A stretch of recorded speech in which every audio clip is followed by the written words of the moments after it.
Las funciones seno hiperbólico y coseno hiperbólico se definen mediante las siguientes fórmulas que tenemos aquí. Seno hiperbólico de x es igual a e a la x menos e a la menos x entre 2, y el coseno hiperbólico de x es igual a e a la x más e a la menos x entre 2.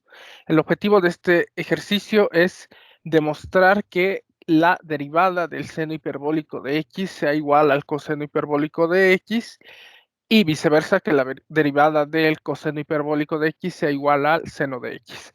Esto recordando a las funciones trigonométricas originales eh, que se relacionan mucho con estas funciones hiperbólicas.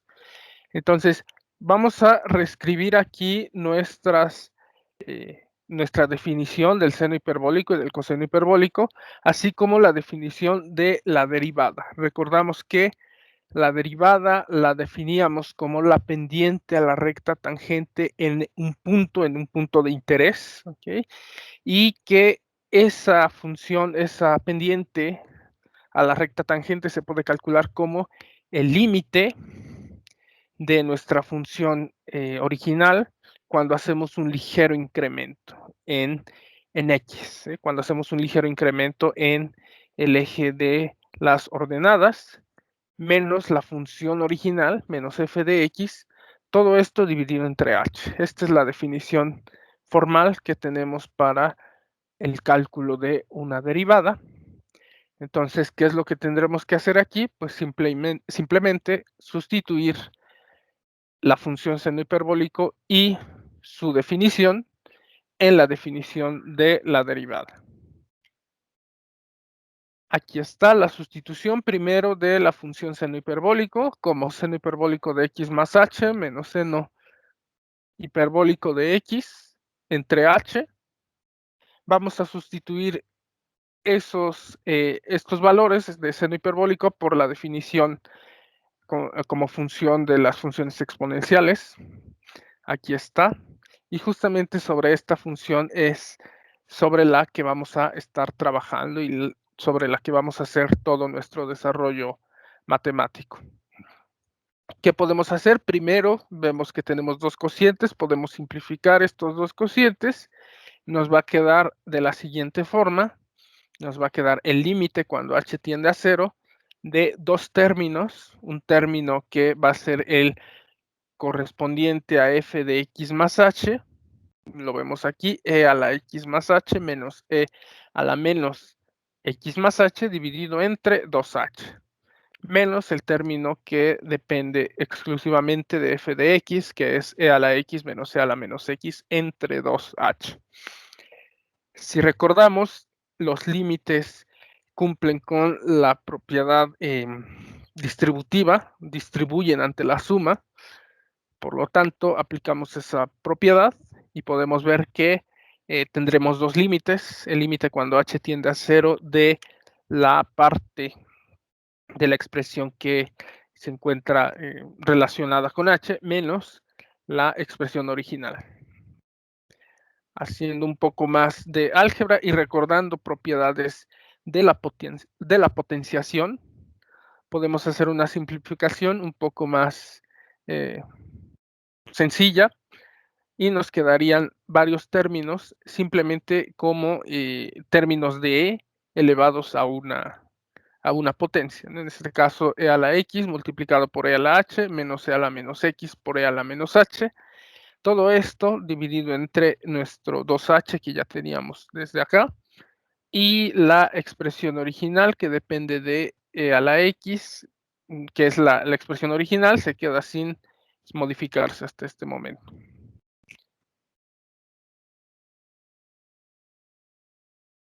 Podemos ver en esta expresión que hay términos comunes que comparten e a la x, por ejemplo, este primer término y este tercer término. Estos dos términos tienen e a la x como factor común, los podemos asociar, mientras que este término que tiene e a la menos x es el término número 2, lo podemos asociar con el que está en la posición número 4, que también tiene e a la menos x. Entonces, hacemos una Asociación por factor común, nos quedaría el límite cuando h tiende a 0 de este término más este término, que es e a la x por e a la h menos e a la x, todo eso dividido entre 2h, menos el límite cuando h tiende a 0 de esta expresión, que nos quedaría multiplicada por el signo menos, nos quedaría como una expresión positiva.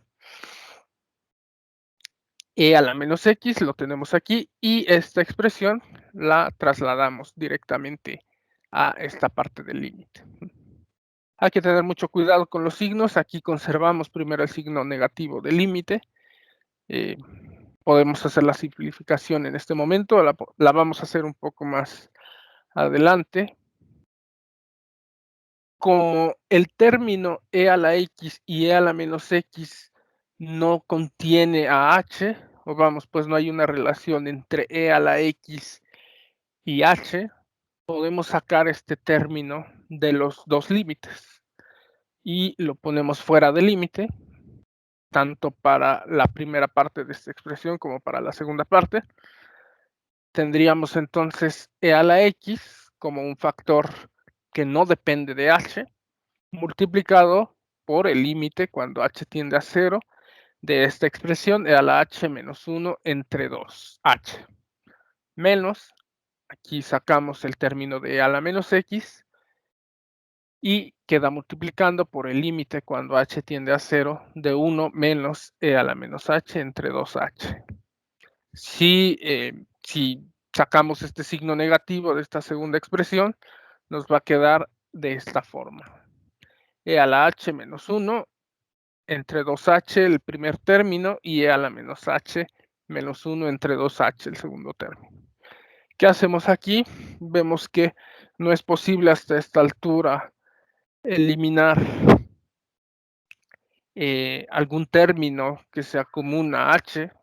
Por lo general, cuando hacemos límites, buscamos que siempre se elimine, o que haya un cociente que nos permita eliminar esa h. En este caso no se puede. Entonces vamos a hacer dos cambios de variable, uno para la primera expresión y otro para la segunda. Vamos a hacer este cambio de variable. Vamos a definir a n como e a la h menos 1 y a m como e a la menos h menos 1. Si pasamos en ambos términos el menos 1, si lo despejamos, nos va a quedar n más 1 igual a e a la h y m más 1 igual a e a la menos h. Obtenemos el logaritmo neperiano, el logaritmo natural de ambas partes, en ambas partes de la ecuación, para las dos expresiones, y obtendríamos que el logaritmo natural de n más 1 es igual al logaritmo natural de e a la h, y logaritmo natural de m más 1 igual al logaritmo natural de e a la menos h. Recordamos las propiedades de los logaritmos. El logaritmo de un número, de una expresión elevado a una potencia, es el logaritmo de ese número, de esa expresión, multiplicado por el factor que anteriormente era una potencia. Entonces, empleamos esa propiedad en ambos casos. Recordamos que el logaritmo natural de e es 1, por definición, y nos quedan dos expresiones muy sencillas. La primera, logaritmo natural de n más 1 igual a h, y la segunda, logaritmo natural de m más 1 igual a menos h.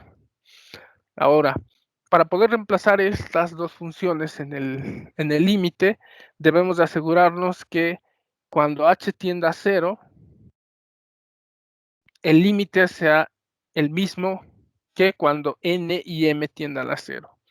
O dicho de otra forma, el límite de esta nueva variable debe ser igual al límite de h. Y bueno, eso lo comprobamos. Podemos sacar el límite en una de las expresiones y vemos que si este número tiende a 0, si este n tiende a 0, entonces la función quedaría logaritmo natural de 1 igual a, sería a 0. Y de esta parte, el límite de h, cuando h tiende a 0, es igual a 0 también. Entonces vemos que los límites convergen. Por lo tanto, podemos hacer esta sustitución. Tendríamos el factor común, que es e a la x, multiplicado por este límite. Reemplazamos e a la h menos 1 por n, que fue nuestra definición, y de este lado reemplazamos a e a la menos h menos 1 por m. En el denominador ponemos la parte correspondiente a 2h. En este caso, para la primera expresión, 2h sería 2 multiplicada por el logaritmo natural de n más 1, y para este caso, para la segunda expresión, sería menos 2. Tenemos aquí este signo menos, lo podemos pasar de este lado, quedaría menos 2 por el logaritmo natural de m más 1. Hacemos un poco más de trampa, vamos a decirlo. Vamos a multiplicar ambas expresiones por un 1 muy tramposo. ¿Cuál sería ese 1? A nuestra conveniencia va a ser 1 entre n para la primera parte de la expresión, 1 entre n dividido entre 1 entre n, y para la segunda parte 1 entre m dividido entre 1 entre m. ¿Qué ocurrirá aquí? Pues obviamente la n, que al dividirse entre sí misma va a quedar como 1, igual para la m. Eso sería el primer paso. Ahora, como paso número 2, recordamos las propiedades de los logaritmos, la misma propiedad que empleamos aquí, que dijimos que el logaritmo de un número elevado a una potencia es igual a el logaritmo de ese número elevado a la potencia 1, vamos a decirlo, por el, por el coeficiente de esa potencia, ¿no? Es decir, teníamos logaritmo natural de e a la h, eso es igual a h por logaritmo natural de e. Entonces empleamos a nuestra conveniencia esta propiedad en estos dos términos. Vemos que este término, este cociente, está multiplicando al logaritmo. En ambos casos lo podemos pasar como una potencia para este caso, ¿no?, de los logaritmos. Y nos va a quedar de esta forma. Primer caso, 1 entre 2 logaritmo natural de n más 1. Segundo caso, 1 entre 2 logaritmo natural de m más 1. Aquí elevado a la 1 sobre n y aquí elevado a la 1 sobre m.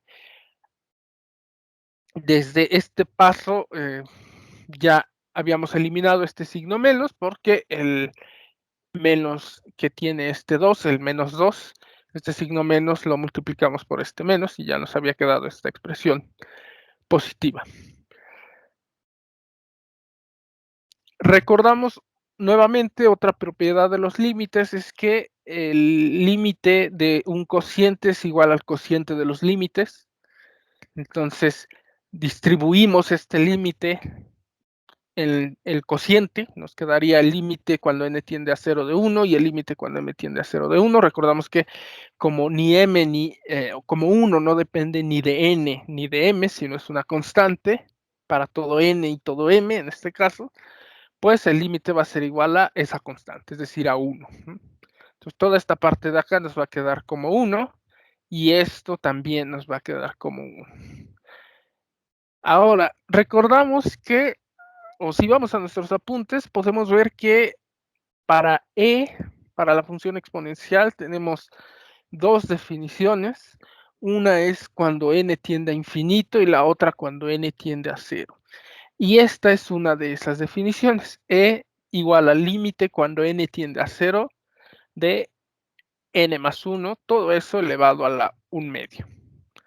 Entonces vamos a usar a nuestra conveniencia esta propiedad y haciendo unos cambios muy sencillos. Bueno, aquí ya ponemos ese número 1 aquí. Recordamos que decíamos que el límite de una constante cuando alguna función tiende a 0 es esa misma constante, que es constante en todo el intervalo, en todo R en este caso. Entonces nos va a quedar como 1 y empleando otra propiedad de los logaritmos y de los límites, recordamos que si tenemos límite de un logaritmo de una función que dependa de x, cuando n tienda a algún valor, si esa función es distinta o mayor que 0 y n es mayor o igual que 0, podemos sacar ese logaritmo, o más bien podemos meter el límite dentro de esta función. No vamos a ahondar mucho en este momento en esa definición, no es el objetivo es solo obtener la derivada de una función, pero esto podemos ponerlo aquí eh, como un recordatorio amigable para eh, que veamos posteriormente, que revisemos estas definiciones de los límites y los logaritmos. ¿Ok? Entonces, si sacamos el logaritmo, podemos ver que en estas dos expresiones, aquí está la función, la exponencial, aquí está e. Límite cuando n tiende a 0 de n más 1 elevado a la 1 entre n, y límite cuando m tiende a 0 de m más 1 elevado a la 1 entre m. Entonces, hacemos una sustitución de ese límite por e. Nos va a quedar e a la x por 1 entre 2 logaritmo natural de e. Recordamos otra vez que el logaritmo natural de e es 1. Mientras que en el segundo término nos queda e a la menos x 1 entre 2 logaritmo natural de e, que otra vez es 1. Y esto nos queda igual a e a la x más e a la menos x entre 2. Y si regresamos a nuestra vista anterior, recordaremos que esa era la definición del coseno hiperbólico de x. Entonces, bueno, ya hicimos la demostración de la derivada de la función seno hiperbólico empleando su definición como una suma de dos términos exponenciales. El ejercicio incluye, o el ejercicio original pedía que también se demostrara que el coseno hiperbólico, que la derivada del coseno hiperbólico es el seno hiperbólico. Eso se deja como ejercicio práctico. No va a haber gran diferencia, simplemente hacer algunas adaptaciones. Inclusive va a ser mucho más sencillo porque no será necesario hacer dos cambios simultáneos de variables, sino únicamente uno.